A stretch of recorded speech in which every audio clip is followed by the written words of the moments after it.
DiJonai Carrington triggered a massive WNBA media storm with continuous dirty fouls and race-baiting tweets. Caitlin Clark boldly stood up against home fans to defend her coach in an unprecedented clash. Here she goes again. Hide your face, hide your neck, duck your head, wear an NFL football helmet when you are playing in a game versus DiJonai Carrington. Fresh off of clotheslining, a Kane and Undertaker clothesline from hell that she delivered to Sophie Cunningham, this girl is right back on the court, hitting people upside the head once again. This girl needs to be kicked out of the league. She's a menace to the league at this point, and it's unsafe. Like, there's a difference between a coincidence. Like, yo, chat, I ain't gonna lie. She's made contact with 3 player faces in the span of 4 days. She has made contact with 3 different players' heads. And we don't know who else has she's been. All right, let me not get inappropriate. She made contact with 3 different people's heads in the span of 4 days, chat. This is absolutely diabolical work from DiJonai Carrington, man. Hey, Adam Silver, Kathy Engelberg, what we gonna do about this ghetto thug, man? What we gonna do about this ratchet thug, man? There's no space in the league for this, man. And how fitting that it's Tiffany Hayes she whacked across the face. Karma does come full circle, don't it, right? Tiffany Hayes, the one who incited violence on Caitlin. And Kennedy Carter's out of this league. We can get this girl up out of here, too. Let's keep it real. Come down with long fingernails, gouge somebody. She's had multiple instances of chasing people down from behind, trying the same swat and smashing them in the head and causing mini fights. She pulled another girl's hair. I don't know if we'll get to that clip in a second when she's falling. Look at this. Look at all of this. Oh, like she pulling Sarah Ashley. Now, Sarah Ashley Barker's feet wasn't even on the floor at the time. Sarah Ashley Barker was airborne when she got pulled out of the air by her ponytail by this dirty ass player. Really dirty play. Look at this. Look at this play. You're not going to say DJ's a clean player. Let's watch this on a close up. An absolute hair pull. This is the Let's get into it. In the WNBA, this is a totally fine reaction, I think, to a play like that. And maybe the story ends there if Carrington doesn't go to the locker room, pick up her phone, and tweet white privilege, which is insane. An absolutely insane thing to say. Now, if you go watch other networks, I'm not going to say it on Fox, but ESPN's filled with absolute morons. Absolutely have a Oh my God, yo, he's not playing. Of morons sitting there discussing this play and talking about whether it was the right call and things of that nature. And they don't even mention the fact that she said white privilege. That is the story. The story isn't that she got kicked out.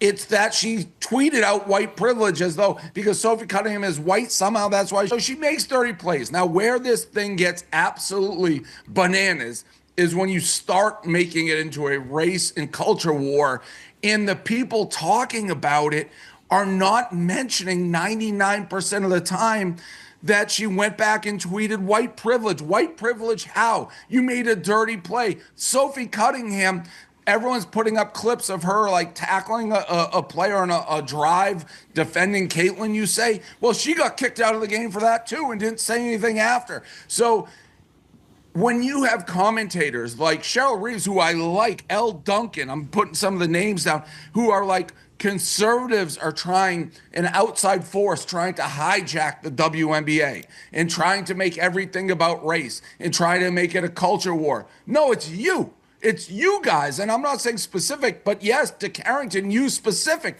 When you tweet something so stupid as white privilege, and then you get shocked when people who aren't necessarily WNBA.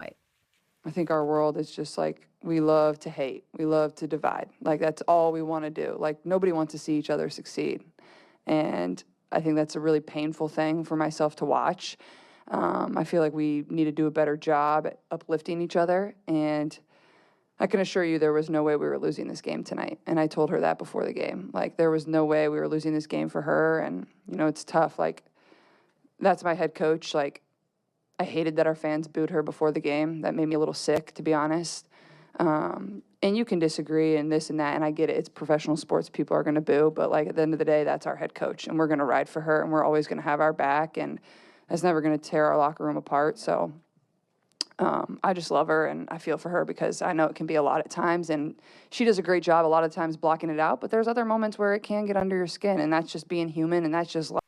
And then earlier today, joining her teammates, Kelsey Mitchell doubled down on the support of their head coach. Yeah, it kind of threw me for a loop, too. I told her to her face, I said, Coach, you know, this is for you. In terms of just a sense of confidence, a sense of awareness of that you're not alone. And if anybody know me, it's like I don't play that. So it's like it really hurt my feelings to see her kind of like have emotions in terms of like not feeling valued and not feeling wanted in a place where she has to coach. At the end of the day, this is her job. And so, you know, she has to show up too. And I think that people don't really recognize that. And I think that it's our job to remind her. It's our cultures. It's our culture. And I think we have to remind her that our culture is not going to let her fall to the wayside. And so I hope she knows that. Middle of the game, her ejection with no consequences. The fact that they let this go unpunished. I'm telling you guys right now, I should never hear a player getting in trouble for using their phone in the middle of the game. The fact that when something comes up one day, we all gonna come back to be like, oh, DiJonai got away with it. Yeah, right? She goes on the internet and says white privilege. Like, yo, this girl's mentally sick in the mind, chap. This girl right here is genuinely mentally sick in the mind. For her to sit up here and say white privilege after she whacked someone on the head, like that's ludicrous. That's insidious work. You know what I'm saying? And then she put both hands up. Oh my goodness, man. Look at this, man. A chaotic public relations nightmare and an escalating violence scandal have just shattered the WNBA, threatening to destroy the league's administrative credibility and implode front office stability. At the center of this storm is Connecticut Sun guard DiJonai Carrington, whose increasingly reckless physical play has escalated from aggressive defense into what fans, analysts, and veteran sports commentators are calling outright assault on the court. In a high-stakes matchup against the Indiana Fever, Carrington delivered a brutal clothesline-style blow directly across the head and neck of Fever player Sophie Cunningham, leaving her crumpled on the hardwood floor in visible pain. Game officials immediately reviewed the footage and upgraded the call to an egregious Flagrant Two foul, resulting in an automatic ejection. But instead of showing genuine remorse or checking on her injured opponent, Carrington walked away with her hands raised in utter indifference and defiance, igniting widespread fury across the sports world and sparking immediate outrage on broadcast networks. What elevates this situation into a spiraling dumpster fire is Carrington's clear, documented pattern of dirty plays across the entire league. Just days after the Cunningham incident, Carrington was caught on camera again, smacking Chicago Sky guard Tiffany Hayes directly across the face during a routine drive to the basket. In a span of just 4 days, Carrington made violent contact with the heads and faces of 3 different players. Sports commentators and internet analysts immediately pulled out receipts from previous games, revealing a disturbing history of hazardous tactics. Gouging Caitlin Clark's eye with long acrylic nails during her rookie debut, violently pulling Sarah Ashley Barker out of the air by her ponytail during a jump shot, and recklessly undercutting New York Liberty star Sabrina Ionescu on a landing zone. This isn't tough physical basketball or high-intensity competition. It is a dangerous, career-altering hazard that WNBA leadership has repeatedly ignored and swept under the rug. The scandal escalated from an on-court officiating failure into a toxic national culture war the moment Carrington stepped into the locker room. Immediately after her ejection, rather than reflecting on her reckless actions, Carrington picked up her smartphone inside the halftime locker room, a direct violation of WNBA media and sports gambling compliance policies, and tweeted out the words "white privilege." Barstool Sports founder Dave Portnoy unleashed a scathing indictment of Carrington's actions, calling it an insane, race-baiting stunt designed to evade personal accountability. Portnoy pointed out that Carrington attempted to weaponize race to deflect from a blatant Flagrant Two foul. By turning a dirty basketball play into a racial grievance, Carrington ignited a massive media firestorm that mainstream networks like ESPN deliberately refused to address, exposing a massive double standard and cowardice in sports journalism. The fallout from Carrington's post-game tweet sparked an administrative nightmare for Indiana Fever head coach Stephanie White. During post-game press conferences, Coach White stated that while officials made the correct call on the floor, she did not believe Carrington acted with malicious intent, citing her past experience coaching Carrington with the Connecticut Sun. However, online fan bases and reactionary commentators immediately turned on Coach White, falsely accusing her of failing to stand up for her own player, Sophie Cunningham.